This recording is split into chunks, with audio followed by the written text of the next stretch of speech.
సంస్కృతంలో రామాయణాన్ని తెలుగులోకి రచించిన తొలి తెలుగు కవయిత్రిగా కవిరత్న మొల్లమాంబ ప్రసిద్ధికెక్కారని జిల్లా జాయింట్ కలెక్టర్ అపూర్వ భారత్ పేర్కొన్నారు. కవయిత్రి ఆతుకూరి మొల్లమాంబ జన్మదినాన్ని పురస్కరించుకుని జిల్లా వెనుకబడిన తరగతుల సంక్షేమ శాఖ ఆధ్వర్యంలో శుక్రవారం కాకినాడ రూరల్ మండలం స్థానిక బోట్ క్లబ్ వద్ద గల ఆమె విగ్రహానికి జాయింట్ కలెక్టర్ అపూర్వ భారత్, అధికారులు, ఇతర కుమ్మరి శాలివాహన సంఘాల నాయకులు పూలమాలలతో అలంకరించారు. ఈ సందర్భంగా జేసీ మాట్లాడుతూ తెలుగు సాహిత్యంలో అసమాన ప్రతిభతో ఆమె రచించిన రామాయణం నేటికి మనందరికీ ఆదర్శంగా నిలుస్తుందన్నారు.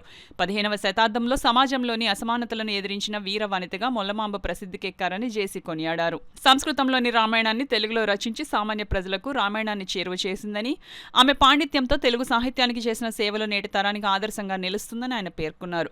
కార్యక్రమంలో ఇన్ఛార్జ్ బీసీ సంక్షేమ శాఖ అధికారి G Srinivasa Rao, BC corporation ED A Srinivasa Rao, సెట్రా సీఈఓ కాశీ విశ్వేశ్వరరావు, నైపుణ్య అధికారి, కుమ్మరి శాలివాహన సంఘాల నాయకులు, ప్రజా సంఘాల నాయకులు తదితరులు పాల్గొన్నారు. కవయిత్రి మొల్లమాంబ గారి జయంతిని మనం గ్రాండ్గా సెలబ్రేట్ చేయడం జరుగుతుంది. మనందరికీ తెలుసు మన భారతదేశంలో ఒక స్త్రీని ఎంతలా గౌరవిస్తాము. మనం ఈ మధ్యన మార్చి 8వ తారీఖున మహిళా దినోత్సవం కూడా చాలా గర్వంగా చేసుకున్నాం. అలాంటిది కవయిత్రి మొల్ల గారు మన దేశంలోనే, మన రాష్ట్రంలోనే మొట్టమొదటి తెలుగు రచయిత్రి. అది చాలా గర్వకారణమైన విషయం. ఒకప్పుడు మనకి తెలిసిందే రామాయణాన్ని వాల్మీకి రచించారని, అది సంస్కృతంలో ఉండడము, అది పూర్వం ఎవరికి అర్థం కాని రీతిలో ఉండేది.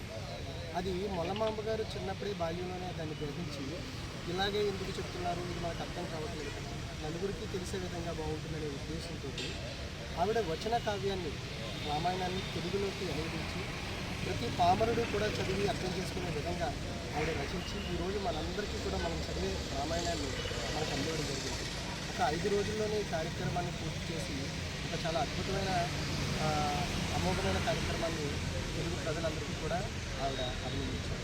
కాబట్టి ఆవిడ ఈరోజు మన స్మరించారు. మన దగ్గర మన పూర్వీకులు ఎలా ఉన్నారు, మన పూర్వీకులు ఎవరు గొప్పవారు ఉన్నారు ఏంటనేది భావితరాలకు తెలుస్తుందని ఇలాంటి కార్యక్రమాలు చేస్తున్నారు అందరూ కూడా. కాబట్టి రాష్ట్ర ప్రభుత్వం ఈరోజు ప్రతిష్టాత్మకంగా తీసుకొని స్టేట్ ఫంక్షన్గా దీన్ని డిక్లేర్ చేయడం జరిగింది. ఎందుకంటే కవయిత్రి మొల్లమాంబ గారు మరి వాల్మీకి మహర్షి గారు సంస్కృతం రాస్తే మరి తెలుగులో దాన్ని అనువదించి తెలుగులో వాల్మీకి రామాయణం రాయటం, మనకి రామాయణం అనేది మొల్లమాంబ గారు తెలుగులో రాయటం జరిగింది. కాబట్టి అప్పట్లోనే మనకి ఏమి లేని కంప్యూటర్ యుగం లేదు, ఇలాంటి ఏమి లేదు. మరి అలాంటి టైంలోనే వారు అలాంటి సంస్కృతం అర్థం చేసుకొని మళ్ళీ తెలుగులోకి అనువదించి దాన్ని తెలుగులో రాసి మన భారతరాలకి అందించడం జరిగింది. కాబట్టి వారి గొప్పని మనం వారికి తెలియజేయాల్సిన అందరికీ ఉంది. ఈరోజు తుమ్మపల్లి స్టేట్ వైడ్ గారు అటెండ్ అవుతున్నారు, వైడ్ ఫంక్షన్ జరుగుతుంది. కాబట్టి ఇలాంటి మంచి మనం ఒకసారి గుర్తు చేసుకొని వారి గొప్పతనం తెలుస్తుంది. కాబట్టి ఇలాంటి కార్యక్రమాన్ని కూడా మళ్ళీ